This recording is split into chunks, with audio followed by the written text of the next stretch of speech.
अऊज़ु बिल्लाहि मिनश्शैतानिर्रजीम बिस्मिल्लाहिर्रहमानिर्रहीम रब्बी ज़िदनी इल्मा रब्बी ज़िदनी इल्मा रब्बी ज़िदनी इल्मा रब्बी यस्सिर वला तुअस्सिर वतम्मिम बिल खैर।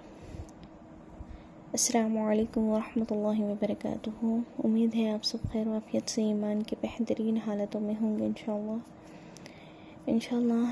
आज हम दूसरे सबक यानी कि क़लक़ला की तरफ बढ़ रहे हैं। उससे पहले कुछ बातें आपके सामने रखना चाहूँगी। इस मुबारक दिनों में यानी कि ये जो 10 दिन हैं अल्लाह के नज़दीक बहुत ही ज़्यादा पसंदीदा दिन हैं, तो इनको ज़ाया ना करें। रोज़ों का अहतमाम करें। अगर रोज़े ना भी हो पाए तो अरफा के दिन का रोज़ा रखें और इबादतें करें, ज़िक्र व अस्कार में लगे रहें इंशाअल्लाह। और ये तस्बीह पढ़ते रहें, अल्लाहु अकबर अल्लाहु अकबर अल्लाहु अकबर, ला इलाहा इल्लल्लाहु अल्लाहु अकबर वलिल्लाहिल हम्द। इसका कसरत से विर्द करते रहें इंशाअल्लाह। जज़ाकल्लाहु खैरन कसीरा। चलिए आगे बढ़ते हैं। आज इंशाअल्लाह देखेंगे हुरूफ क़लक़ला यानी कि क़लक़ला का जो बयान है हम देखेंगे।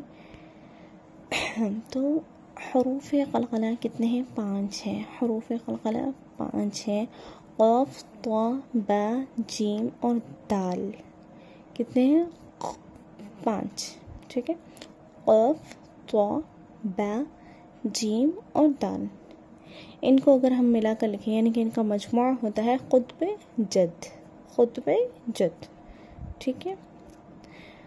क़ाफ, ता, बा, जीम और दाल। ठीक है, ये याद रखें इंशाअल्लाह।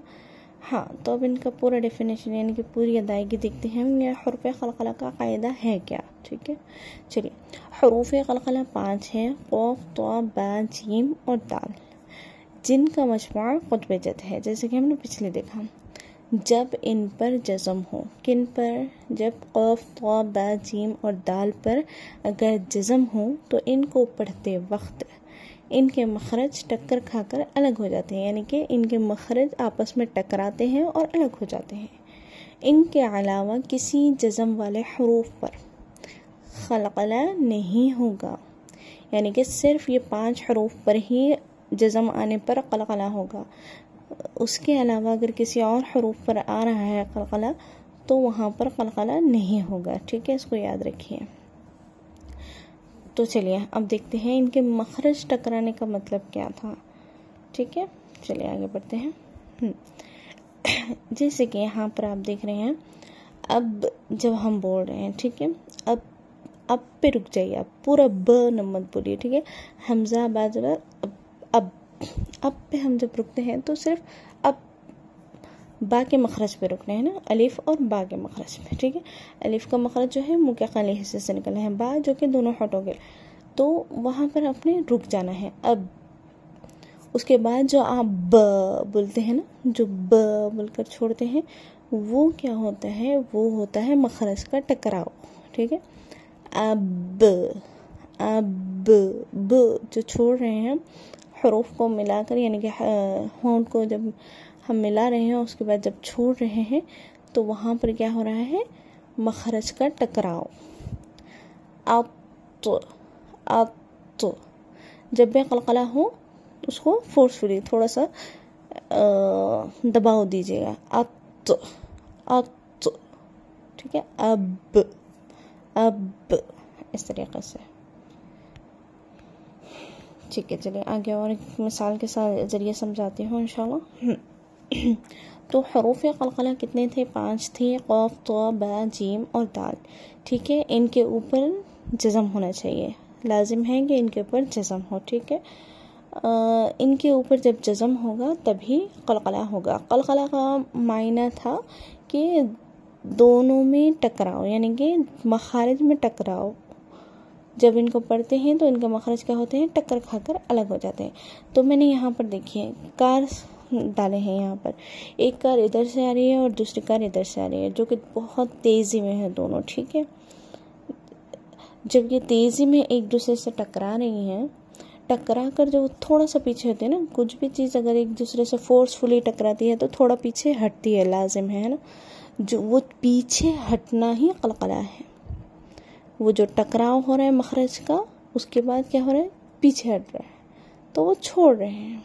ठीक है, एकदम से टकराना और उसके बाद थोड़ा सा पीछे हटना, तो इसको हम कहते हैं तबाउद और तसादुम भी कहा जाता है। ठीक है, किसको, टकराने को तबाउद होगा पहले, उसके बाद तसादुम होगा। ठीक है, चलिए, तो जब एक दूसरे से टकराते हैं उसके टकराने को हम कहते हैं मखरज का टकराव, और जब छोड़ता है यानी कि थोड़ा सा पीछे हटते हैं दोनों, तो वहाँ पर क्या होगा, टकरा कर छोड़ना, यानी कि मखरज का टकराव होने के बाद कलकला की अदायगी। ठीक है, जैसे कि अब बोलकर देखें, इंशाल्लाह समझ आएगा। ठीक है, इजी है, कुछ ज़्यादा मुश्किल नहीं है। हाँ, इसमें और थोड़ी चीज़ें हैं कलकला में, सिर्फ कलकला इतना सिंपल नहीं है। कलकला में इसके किस्में हैं जो कि इंशाल्लाह मैं नेक्स्ट सबक में बताऊंगी कलकला के कितने किस्में हैं और कौन कौन से हैं इंशाल्लाह।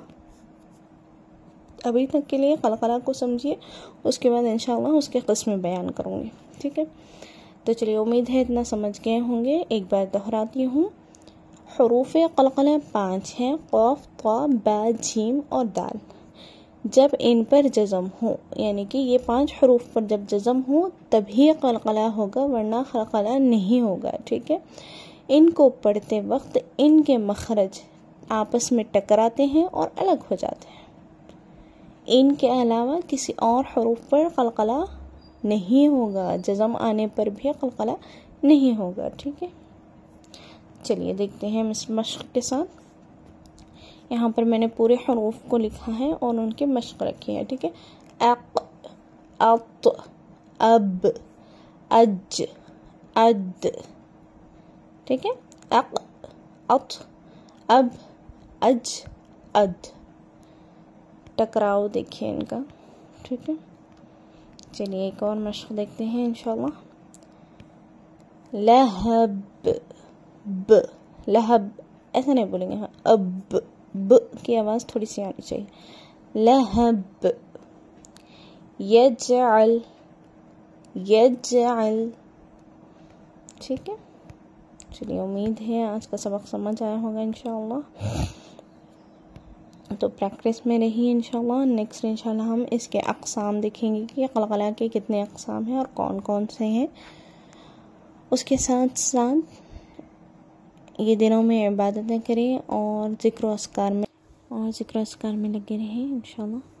अल्लाह हाफ़िज़। अस्सलामु अलैकुम व रहमतुल्लाहि व बरकातुहू।